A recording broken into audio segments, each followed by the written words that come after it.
Coming up on the Sports Desk, the El Camino College softball team performs their latest hits. At the plate, that is. And speaking of the plate, if you're interested in trying a local dish, we're serving up some North High and Bishop Montgomery baseball. The Elko men's volleyball team had a seesaw battle with rival Long Beach, and you're going to find out why Torrance is America's hotbed for kendo. We'll have all this and so much more. The Sports Desk begins right now.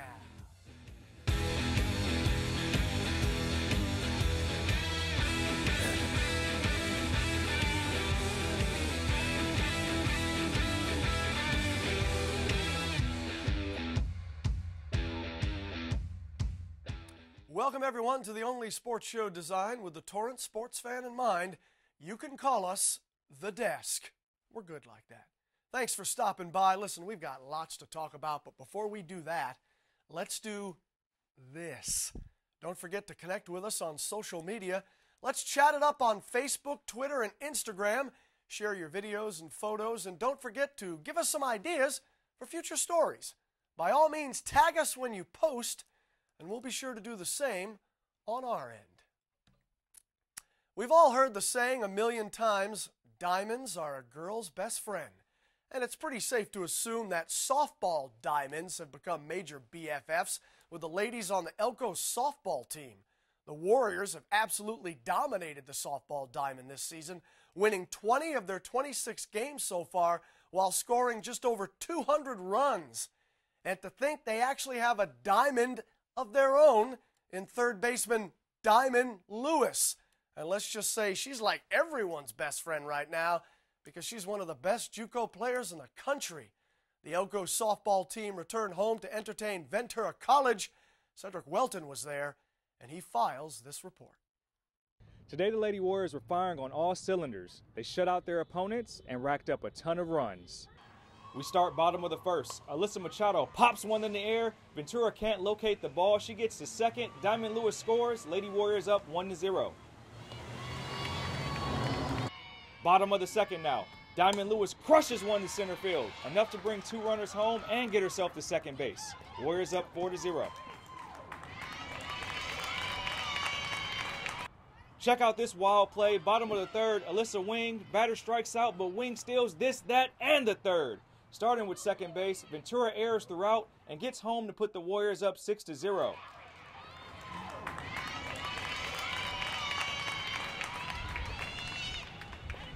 Bottom of the fourth, Diamond Lewis, who's hitting every game this season, blasts one to left field, brings a runner home from second to give her 3 RBIs in the day. Score is now 7-0. Lady Warriors had their way. Annie Adamos hits a single to bring Diamond Lewis home. Score now 8-0. Mercy rule intact. That's ball game. I caught up with Coach Raposa, Alyssa Wing, and Diamond Lewis following the victory. Oh, well, we knew Ventura was a strong team, and they've had a really good record so far, so we knew we just had to come out and really take care of business and step up everything that we knew how to do. I just think we just came out here with the mindset to really do damage, because we all feel like we worked so hard to get this far, and we just want to go out there and make Coach Prosa proud. Like, she's like our mom, and you know, we don't never want to disappoint her. We just play to the best of our ability and just do what we can to put a smile on her face, as well as see what we can do all together as a team. I'm just pretty proud of Maisie's outing, coming out and throwing first pitch strikes and being able to use all of our different pitches to get batters out.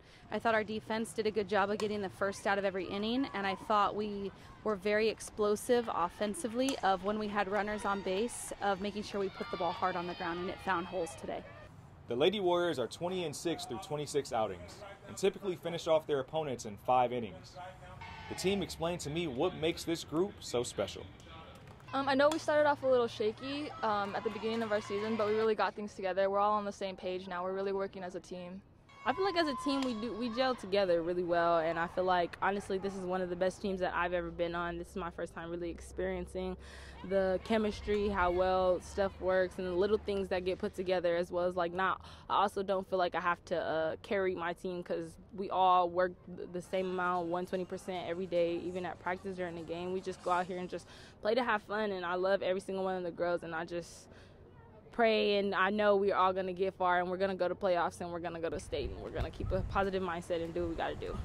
I feel like our speed is definitely a positive. I feel like when they can get themselves on first base, we can kind of manufacture runs. If you look at our scores, sometimes we don't have as many hits, but we might have like 6 hits, but we'll score 8 runs. So we're able to manufacture when we do get runners on base, we're able to kind of get them around. So that's something that I feel like is similar to last year. Flawless afternoon for the Lady Warriors as they defeat Ventura 8-0. Reporting from El Camino College, I'm Cedric Welton for the Sports Desk. Cedric, thanks. Diamond Lewis and the Warriors were back on the diamond the very next day, taking on rival Long Beach. Now, before the game, Lewis and starting pitcher Clarissa Chiquete were discussing how many runs they were going to win by this time around. Let's put it this way. If you're betting El Camino these days, take the over. Here's the deal. The Vikings of Long Beach had a 1-zip lead heading into the bottom of the first, but that lead was over with real quick. Ashley Machado gets all Wonder Woman on this pitch and takes it all the way to the fence, and center Lewis, who led off the inning with a double, scores from second, errant throw to third, and Machado is on her way home. Samantha Antiveros blocks the plate. Machado is ruled safe at the dish. 2-1 Warriors, but wait, there's more. Carla Calderon takes this offering over the outstretched glove of Celeste Gutierrez in left. For an RBI double, Alyssa Wing scores easily from second. 3-1 El Camino. Cassidy Robinson now knocking some base. Her double scores Calderon from third. Warriors scored 5 runs in the bottom of the first on 5 hits and 2 Long Beach errors to take a 5-1 lead after 1. Second inning now. Alyssa Wing is at the dish, and she's going to plate Lewis, who scored 3 times in this one, and Annie Adamo. She also scores. Wing was 2 for 2 with 2 RBIs and a run scored. Warriors up 7-1. Bottom 3 now. Diamond Lewis is up. And, well, she shines bright like a diamond.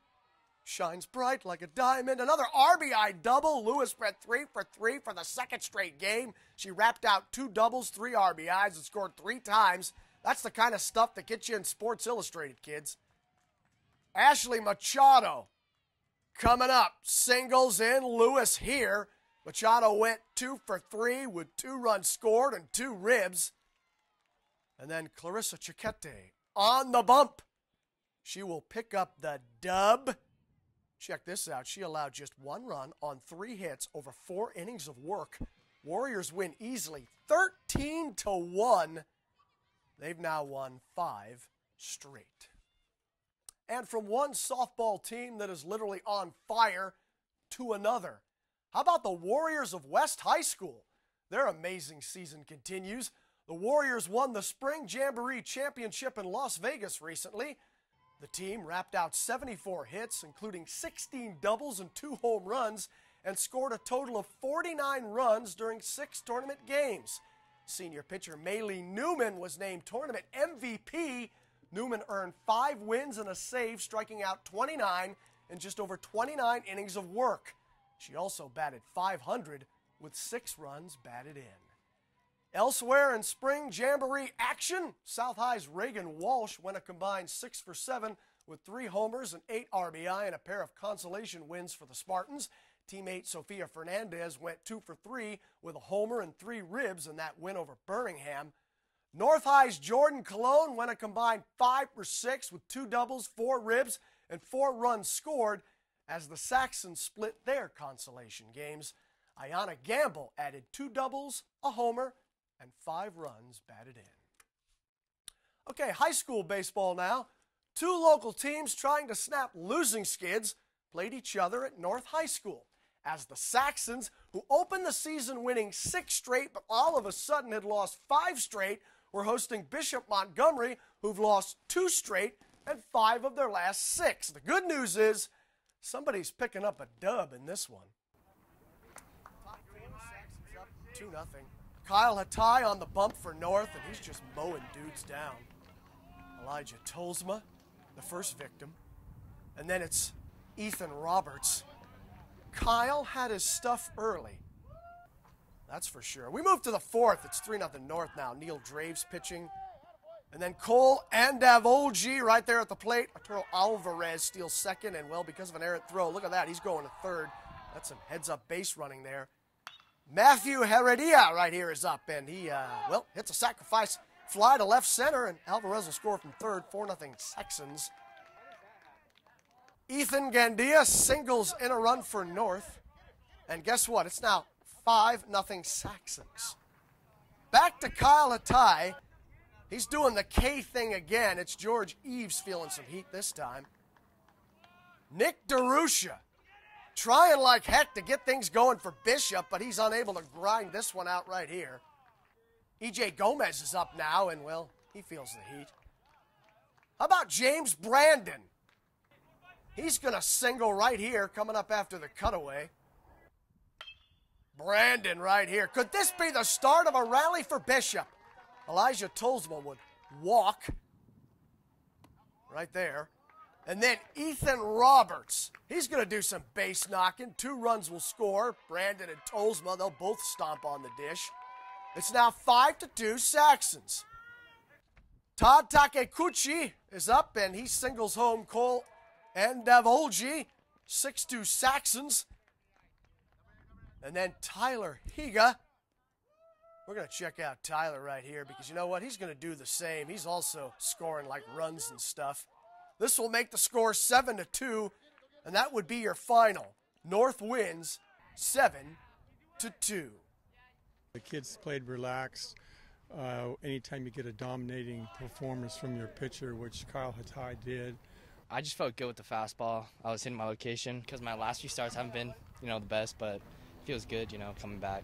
It's the first time I've ever seen a pitcher have 21 out of 21 first pitch strikes. We was ahead of hitters all day. Didn't give up a base runner until the 6th inning. So to score 2 runs was kind of like a big lift, just to see players touch home plate for the first time in a while. The Tartars of Torrance High hadn't lost a game since the 7th of March, winning 8 straight, including 4 in a row in the Anaheim Lions tournament. Recently, the Tartars hosted a SoCal high school baseball powerhouse in the Scorpions of Camarillo High. Cedric Welton was there, and he has our story. The Anaheim Lions tournament saw the Tartars suffer just their 2nd loss of the season today as they hosted Camarillo, who hit just lights out this afternoon. We start top of the 4th. Camarillo came out swinging. Taylor Trachtenberg hits a big double to bring 2 home. Score is now 3-0.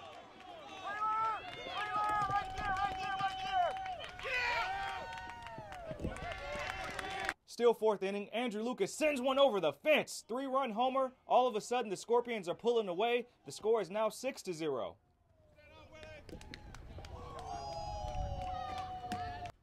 The Tartars would battle back. Kai Hirschberger smacks one to right field, gets to second base, and gets a double out of it. Attaboy, Kai.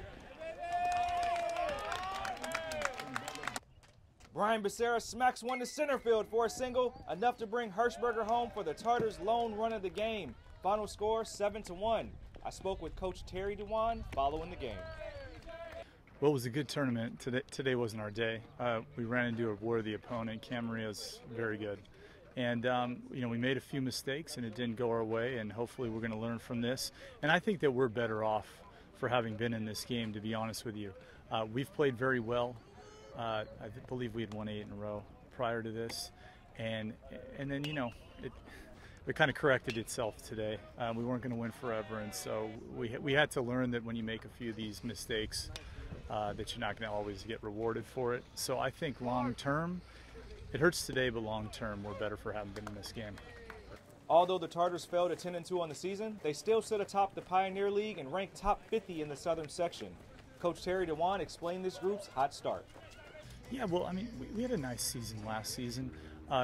In this season, what's worked so far, I really love the chemistry of the group. These kids have strong character. They're good kids, come from good families. Some of these kids, we've had their older brothers, they're familiar with the program. But most of all, a lot of these kids return and have some experience. And so that's showing early. They're playing very well. They're stringing consecutive games together, playing very well. And they all care about one another. And so, we mix the lineup around and different guys get a chance. And everybody's rooting for everybody. And that has an effect. The Tartars' 8-game win streak comes to an end as they fall to Camarillo 7-1. Reported from Kendall Field, I'm Cedric Welton for the Sports Desk. And also competing in the Lions tournament, West High School. The Warriors had won 2 straight before their recent home game against Marshall. Here again is Cedric Welton. This was the OC Lions tournament, and the Warriors came into it off a 2-game win streak. However, today the mistakes prevented them from getting the 3 straight. Sean Yamashita smacks one to center field, gets a single as the Warriors try to build it up this inning. Shea Estrin follows Sean with a base hit of his own, and the Warriors now have the bases loaded with a chance to score. John Weaver hits one in play, but is out at first before his runner can get home. Warriors with 6 hits, 5 errors, and no runs on the day. Only run scored of the game. Top of the 5th, Sam Meyer hits a double to center field. A Warrior error was enough to get Andrew Obligacion home. Final score 1-0. Reporting from West Torrance, I'm Cedric Welton for the Sports Desk. Cedric, thanks. After dropping 2 straight to Cerritos College, it felt like the bats were starting to cool off for the Elko baseball team. But not to worry, those bats warmed up again as the Warriors grabbed 2 straight from West LA, scoring a total of 17 runs in the process. And now that the Warriors were back to being the Warriors, they found themselves back at Warrior Field, playing host to Taft College. El Camino wastes no time. Bottom of the first 2 on for Spencer Palmer. And Spencer used to watch Muppet movies as a kid so he could see Gonzo. That's a 2-run jack to center, scoring Diego Alacon and Jordan Folgers. For Palmer, it's his 5th jack of the season and 31st RBI. Dude is batting .455 right now. Warriors out in front, 3 to goose egg. The lead did not last, though. Top of the 4th, 3-2 Warriors now. Kenji McCarthy, he's doing the base knock thing. That'll score Javier Ramirez from 3rd. Kyle Guara moves to 2nd base. And we're tied at 3's the magic number. Top 5 now. Daniel Alvarez still on the bump for Elko, and J.C. Gardner takes this offering up the gut for a rib single. Wesley Hebert scores from 2nd, and all of a sudden Taft College is up 4-3. We move to the bottom of the 8th. Game tied at 4 now. Brian Santiago in relief for Taft, and Cody Whistler is going to break the tie with this RBI single to left, scoring Spencer Palmer. That's the go-ahead run right there. Warriors would score twice more in the inning on walks, of all things. They've now won 3 straight. After the game, patience at the plate was one of the items discussed. We drew some walks, which loaded the bases there, and then Whistler gets a good hit, and then we end up with a backup with another single and then another walk. And so I think being patient for us was kind of the key. We chased some balls high in the zone, and so that really led to that 3-run inning there late. And we just knew that if we took our pitches and we got our approach, we stick with it, that we'd get the right hits at the right time. Just overall, 1 through 9, we have anyone that can hit. Everyone's a threat to get multiple hits. And we just have a real good sense of the strike zone. We know which balls to hit, which balls to take, and we just have confidence in each one of each other. Every game I come out nervous, and when my team can put up 3 runs, and that's good on me, it takes the pressure off of me, and it makes me settle down, and then I just have to do my job and help us keep the lead. All right, we're going to take a quick timeout, but whatever you do, don't go anywhere because you won't want to miss this. Coming up next, El Camino hosted their bitter rivals in men's volleyball, and the women's tennis team at Elko also returned to conference play. Stay with us. We'll be right back. After 15 years of smoking, Eva Marie quit. There's a new lung cancer screening that could save her life. You stopped smoking. Now start screening. Learn more at savedbythescan.org. Welcome back to the Sports Desk, everyone. Remember to follow us on social media, Twitter, Instagram, Facebook. Share your story ideas, post your photos and videos. We want to hear from you, Torrance. After all, this is your show, so be sure to get involved. All right, a lot of stuff has happened since the 21st of February. Just ask the El Camino College men's volleyball team. They've won 6 straight matches since that time, 3 of them at home and 3 on the road. And recently, the Warriors were back at home entertaining Long Beach City College, a team that hasn't lost yet this season. Elko hoping to change that, of course. After dropping the first 2 sets by the identical score of 25-21, Elko down by 1 in the 3rd set, Remy Porat serving for the Vikings, and it'll be Matthew Donatucci doing some killing for the Warriors. Donatucci led all attackers with 22 kills on the night. Warriors take the third set by the score of 25-23. Fourth set now, Joseph Seco serving for Elko, and ace is the place for me. You betcha. Warriors up 11-9 at that point. Seco serving it up again for Elko. This time, watch this. Can you dig it? Woo! And then it's Donatucci with some mustard on that puppy dog. Oh my, Warriors up 12-10, and they're feeling it. These ladies are feeling it too, I think. Maybe not. Not quite sure. Anyway, Andrew Pearson serving for Long Beach, and Justin Navarro killing for El Camino. Warriors win the fourth set in convincing fashion, 25-12. That would force a fifth set, and in the fifth, Long Beach got their swagger back. Stephen Rotter gets up for the massive kill. Vikings lead 10-8. Moments later, it's Donatucci answering back by doing what he does best, killing him with kindness. Oh, kill him, Donatucci! Warriors trail by 1. Connor Payne serving now for Elko. Check him out. And look out, people. It's Stephen Rotter again with authority. Vikings take the final set 15-12 en route to a 3-2 victory over El Camino. As for the El Camino women's tennis team, despite losing 3 of their last 4, the Warriors still occupied second place in the South Coast Conference. The Warriors were back at home recently, entertaining conference foe Rio Hondo, and that kind of rhymes in a way. It was a beautiful afternoon for some tennis on the campus of El Camino College. Let's check out some doubles competition.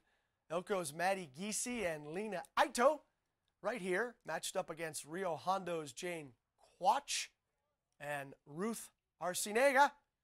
And you're watching Lena and Ito's serve. And let's just say the return gets stuffed by the net. Rio Hondo is just making it easy for the Warriors now, aren't they? Elko in complete control at this point. Rio Hondo with the serve, and we're going to watch Maddie Giese do her thing. Maddie just slams it home with authority. Even I felt that one. Lena Ito and Maddie Giese made quick work of Quach and Arciega by the score of 8-0. As a team, the Warriors went on to record 2 wins in their 3 doubles matches, which proved to be the difference in this one because the teams split their singles matches at 3 apiece. El Camino goes on to narrowly defeat Rio Hondo by the final of 5-4.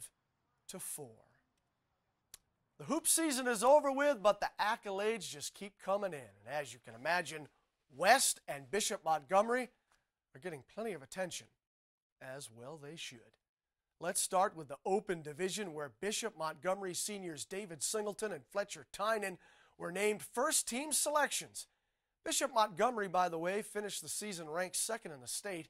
David Singleton, of course, won the California Gatorade Player of the Year last month, and right now he's a finalist for the California Mr. Basketball Award.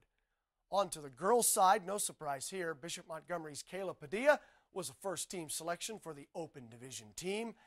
And in Division 1, check this out, the Southern Section champs getting some love. West senior guard Katie Timmerman is a first-team selection. Teammate and senior forward Haley Jones won Player of the Year. And their coach, Ricky Murakami, is Coach of the Year. Congrats to all of our postseason ballers. You guys made all of Torrance proud this season. And speaking of making Torrance proud, how about the South High School sports medicine team? They won the sports medicine competition that took place at Cal State Northridge recently. Get this, 23 students from South competed against 600 other students from over 50 high schools. The competition consisted of a 150-question exam, and the Spartans finished in first place. How awesome is that? Congrats to them. All right, we're going to take another quick time out here on the Sports Desk. Don't move a muscle, though. Still to come. A huge kendo tournament took place right here in Torrance, and we're going to take you there. You won't want to miss this.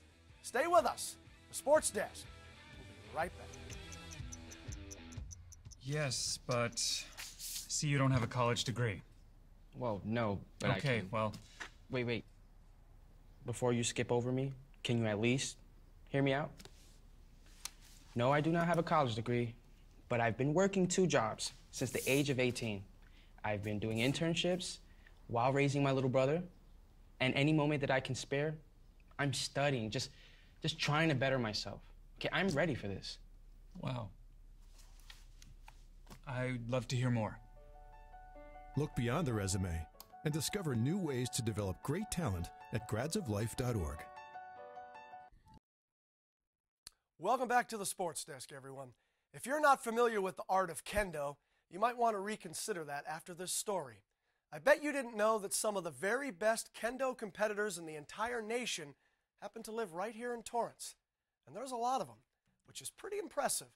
Recently, the Torrance Kendo Club hosted a pretty big tournament at the D. Hardison Center, and we sent our very own Danny Miskell to give you a closer look. Thanks, AJ. I'm here at the 60th Annual North and South Kendo Tournament, and this is a very significant rivalry because it is a tradition that has been carried on for over 60 years. So let's go ahead and take a closer look at this tournament and at this Japanese martial art. It's a modern take on fighting as the samurais used to. When you break down the word kendo, you discover the hidden deeper meaning of this martial art. Kendo derives from 2 different words. Ken means the sword, and do means the way. So kendo put together is the way of the sword. And through the way of the sword, kendo's training is meant to provide a path to help guide us in achieving the values of life. Ultimate purpose of kendo is to teach a person about honor, discipline, respect, humility, and above all, etiquette. And that you may be competing against somebody that's more skillful, but your determination and your perseverance, is important. It's especially important because this is the All California Tournament, meaning there's a huge rivalry between the North and the South. And it's a long line of tradition that has been carried down for 60 years.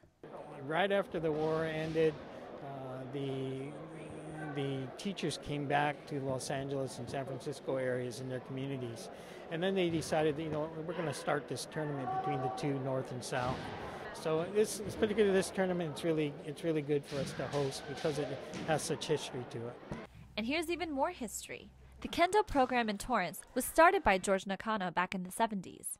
And it has grown so much since that now Torrance is known as the Mecca for kendo training in the entire U.S. I felt that there was strong values in having a kendo club in Torrance. And I have to tell you, Gene Barnett was the director of the Park and Recreation, and he was so helpful in finding facility and also finding a place to have these kind of tournaments.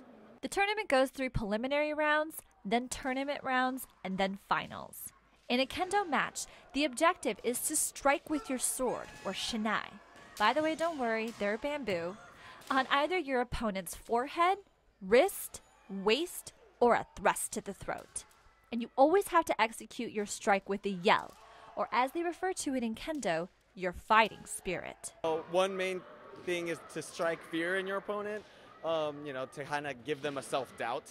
Then it does kind of hinder their movement, and just kind of comes with experience. You just kind of learn over the years of just how to make people move the way you want them to, and then that's kind of how you find your opening.